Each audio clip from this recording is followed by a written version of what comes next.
Assalamualaikum warahmatullahi wabarakatuh. Waalaikumsalam warahmatullahi wabarakatuh.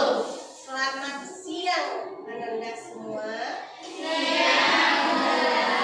Bagaimana kabar anak hari ini? Alhamdulillah luar biasa, tetap semangat. Allahu Akbar. Sehat hatinya, Sehat, pikirannya, sehat, fisiknya.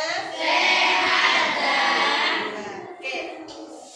Coba cek sampah di bawah mejanya. Apakah ada sampah? Kalau ada, silahkan diambil dan dibuang ke tempat sampah ya. Buang. Kalau ada.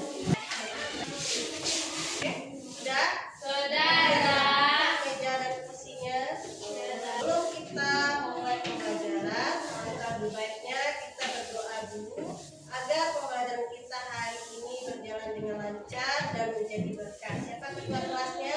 Oke, silahkan pimpin doanya dulu ya. Sebelum mulai belajar, marilah kita berdoa dulu.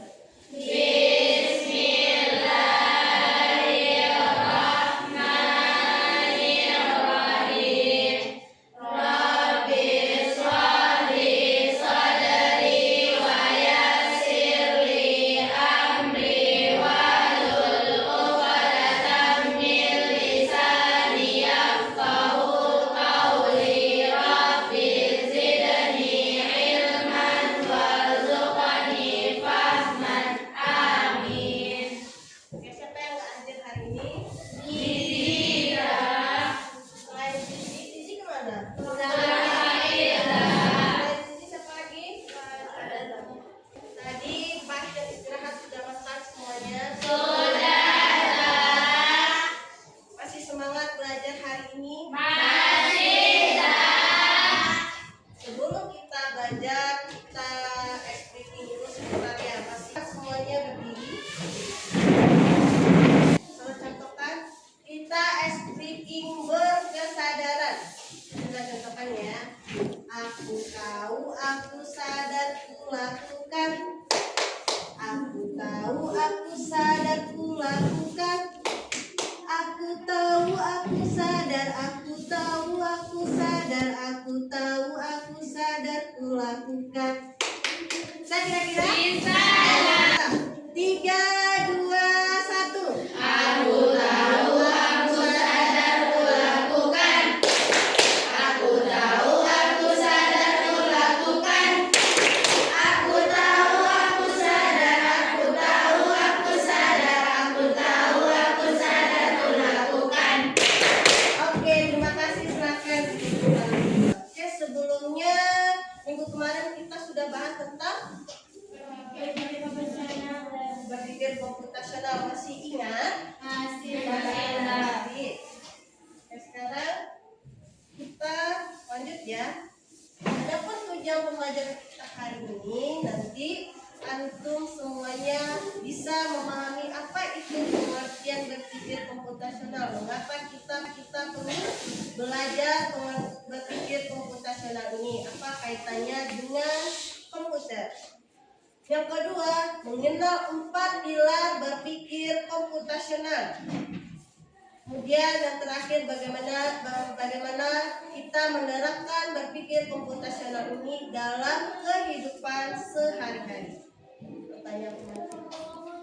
Nah, ketika menghadapi masalah, bagaimana cara untuk mencari solusinya? Pernah menghadapi suatu masalah? Pernah. Pernah membuat mie instan? Pernah. Bagaimana kira-kira langkah-langkahnya? Dibuka. Didihkan air pertama-kali ya. Kemudian setelah didihkan air, masukkan mie ke air yang telah panas atau air yang mendidih. Oke, kira-kira masalah apa yang pernah untuk alami? Pertemanan, contohnya sering bertengkar. Kira-kira bagaimana cara mengatasi bicara dengan teman. Diselesaikan Tanyakan baik-baik. Terus habis itu dipukul lagi. Habis itu minta maaf. apa itu berpikir komputasional? Berpikir untuk menyelesaikan masalah Dengan efektif dan efisien. Oke, berpikir komputasional ini ialah bagaimana kita bisa menyelesaikan suatu permasalahan, suatu persoalan. Nah, jika kalau kita kembangkan bisa dengan menggunakan komputer. Jadi demikian penyelesaian masalah ini harus dengan pemilihan solusi yang tepat, pemilihan solusi yang efektif. Kenapa berpikir komputasional ini perlu? Agar berpikir kita itu terlatih untuk menyelesaikan suatu permasalahan sehingga menemukan solusi yang tepat. Ada 4 pilar, 4 cara berpikir komputasional. Dia masih ingat yang pertama? Dekomposisi.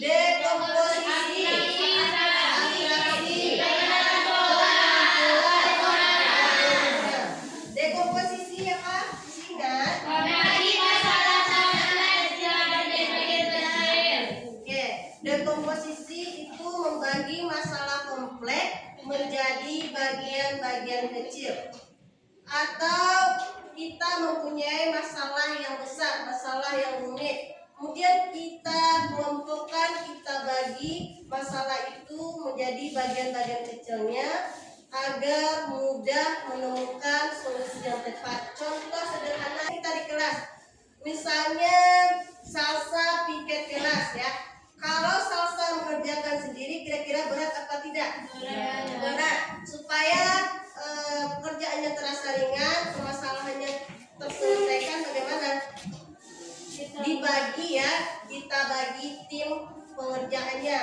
Caranya salsa yang bagian tim menyapu, yang piket si Zahwa, yang mengepel si Aisyah, kemudian yang menutup jendela Afika.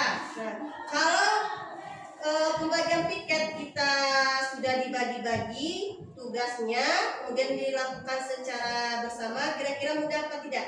Mudah.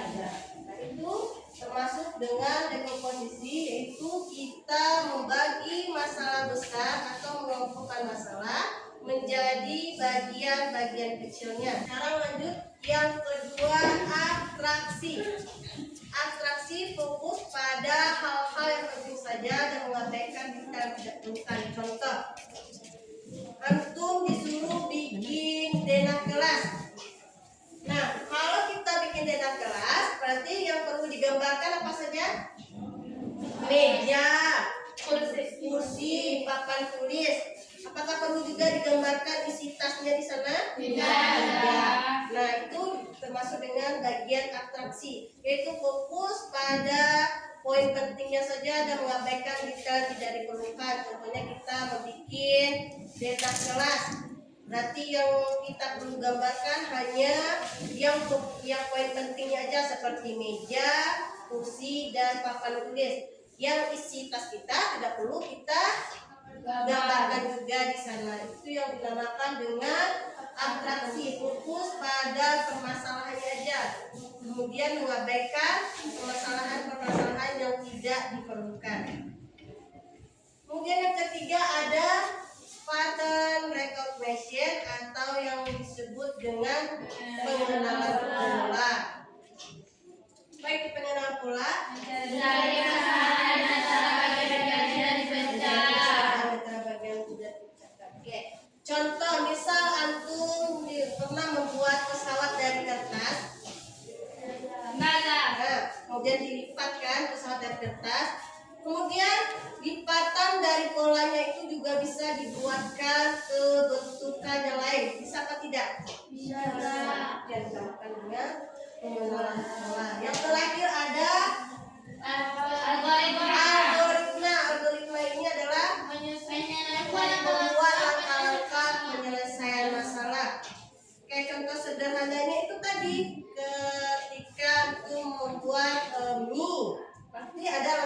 banyak kan.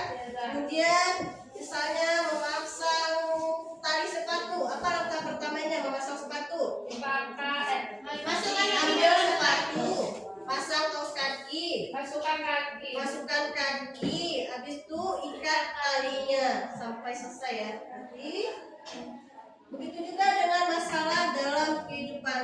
Ketika memiliki masalah, berarti harus ada langkah-langkahnya yang harus kita tempuh bagaimana dalam menyelesaikannya. Setelah diurutkan langkah-langkahnya, nanti barulah ketemu solusinya. Ini ada contoh lainnya nih, algoritma. Misalnya kamu diberi daftar belanja di supermarket Ibu. Ada minyak goreng, telur, roti, sayur, kopi. Lalu kamu harus buru-buru karena Ibu sudah mau memasak dengan minyak goreng itu. Nah, kalau seperti ini ketika antum disuruh sama orang tuanya pergi ke supermarket membeli, ada minyak goreng, telur, roti, sayur, kopi. Kata ibunya, cepat ya nak balik karena sudah kompornya sudah menyala ya, misalnya ya, karena mau buru-buru. Sampai di supermarket, kira-kira antum fokus kemana dulu langkah pertamanya? Misalnya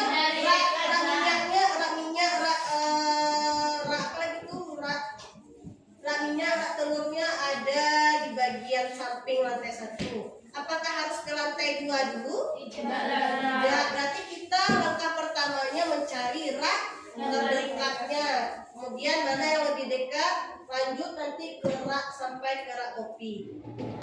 Silakan disimak videonya. Nanti akan ada diskusi kelompok. Oke. Simak videonya sebentar. Hai teman kece, coba tebak apa artinya computational thinking atau berpikir komputasional? Adakah yang bernama jeli dan melihat kata komputasional di sini? Jadi, mungkin ada hubungannya dengan komputer ya? Iya, betul sekali. Jempol buat kamu yang sudah menebak dengan benar. Berpikir komputasional adalah proses berpikir untuk menyelesaikan masalah dengan efektif dan efisien. Dalam ilmu komputer, proses berpikir ini dilakukan sebelum mulai menulis coding atau pemrograman. Jika sudah direncanakan dengan baik, maka coding yang ditulis akan sesuai dengan kebutuhan dan dapat diselesaikan dengan cepat dan tepat. Tapi ternyata berpikir komputasional juga bisa dilakukan tanpa komputer dan tanpa internet loh. Malah sebenarnya kita pun sudah menerapkannya dalam kehidupan sehari-hari. Jika kamu dewasa nanti, kamu akan menghadapi era industri 4 dan bahkan 5. Di sini kamu perlu kecakapan untuk memanfaatkan dunia digital, mulai dari mencari dan memilah informasi yang kamu perlukan. 4 landasan dari berpikir komputasional. Yang pertama, dekomposisi. Dekomposisi artinya membagi masalah kompleks ke bagian yang lebih kecil agar mudah diselesaikan. Kira-kira paham sampai di sini? Paham, Ada pertanyaan? Oke, kalau tidak, sekarang kita ada diskusi kelompok. Silakan mereka semuanya duduk berkelompok.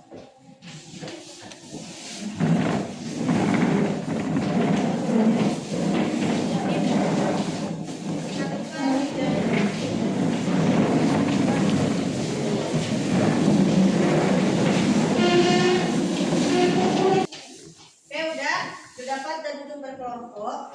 Sekarang antum diskusikan soal KPD-nya dari 1 sampai 5. Nanti akan ada perwakilan kelompok yang tampil ke depan.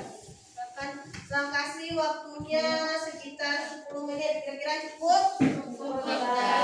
Dan berdiskusi. Kita kerja.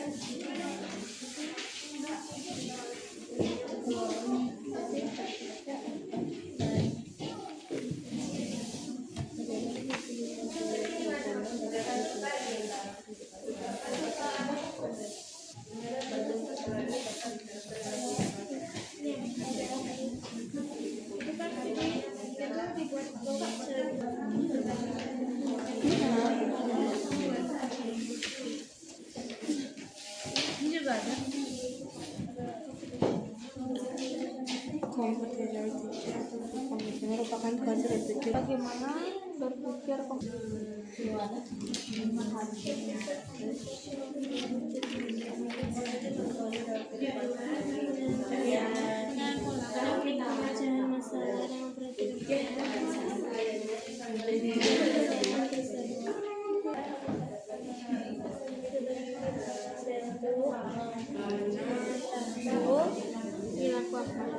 Karena waktunya sudah habis, kira-kira udah selesai semuanya? Sekarang minta perwakilan kelompok untuk menampilkan hasil diskusinya ke depan. Mulai dari kelompok 1. Assalamualaikum warahmatullahi wabarakatuh.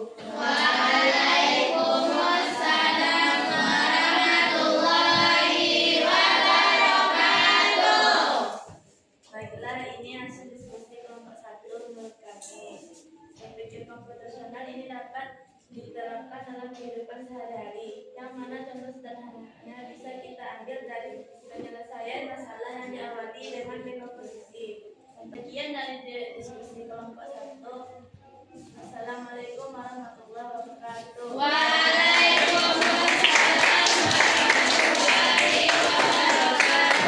Selanjutnya dari kelompok 2, perwakilan dari kelompok 2.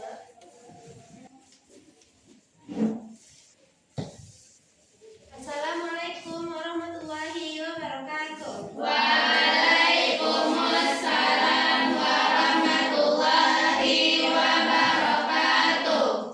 Baiklah, Anda dari kelompok 2 ingin menampilkan hasil diskusi kami bersama. Cara berpikir komputasional dapat diterapkan dalam kehidupan sehari-hari.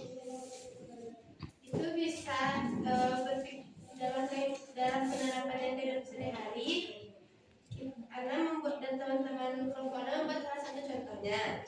Seperti saat kita memiliki masalah dengan teman-teman kita dan kita ingin menyelesaikan masalah tersebut. Langkah-langkah yang kita lakukan pertama adalah dekomposisi, yaitu yang dilakukan untuk memecahkan masalah kompleks menjadi bagian-bagian yang kecil sehingga mudah untuk dipahami. Dan setelah membagi masalah-masalah kompleks tersebut, kita akan menuju ke tempat teman yang ingin kita selesaikan masalahnya. Bagi bagian-bagian kecil yang bisa kita susun dalam otak kita untuk kata-kata permintaan maafnya. Sekian dari kelompok kami. Assalamualaikum warahmatullahi wabarakatuh.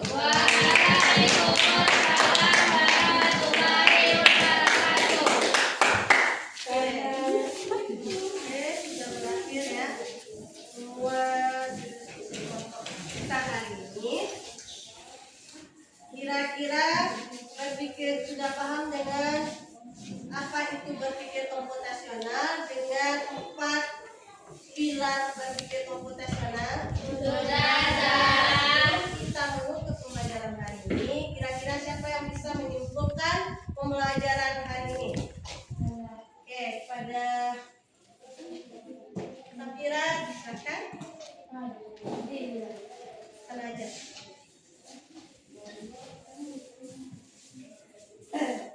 Kesimpulannya adalah sebuah pembelajaran hari ini ialah bahwa berpikir komputasional ini sangat penting dalam kehidupan sehari-hari, karena berarti bagaimana cara kita berpikir untuk memecahkan masalah. Ada pilihan berpikir komputasional, yaitu komposisi yang berbasis pola algoritma. Oke, tepuk tangan untuk Oke, sekarang untuk keluarkan kertas 1 lembar. Kita refleksi. Soalnya tidak perlu dibuat, langsung dijawab bersama-sama. Bagaimana perasaan kamu setelah belajar berpikir komputasional? Yang kedua, apa saja yang kamu pelajari hari ini?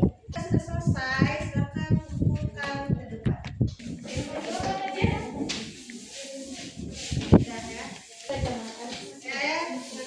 Anda semua dengan berakhirnya refleksi tadi, maka berakhir juga pembelajaran kita hari ini tentang berpikir komputasional.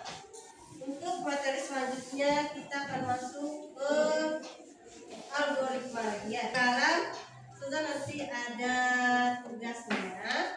Tugasnya itu mencari satu topik permasalahan antum di asrama. Buat penyelesaian masalahnya dengan menggunakan 4 pendekatan berpikir komputasional. Ada tadi dekomposisi, abstraksi, pengetahuan pola, dan algoritma. Saya kira-kira untuk minggu depan Bisa, Kak. Oke. Cukup sekian pertemuan kita akhir hari ini. Karena sudah jam pulang juga. Banyak maaf apabila ada kesalahan. Saya akhiri. Assalamualaikum warahmatullahi wabarakatuh.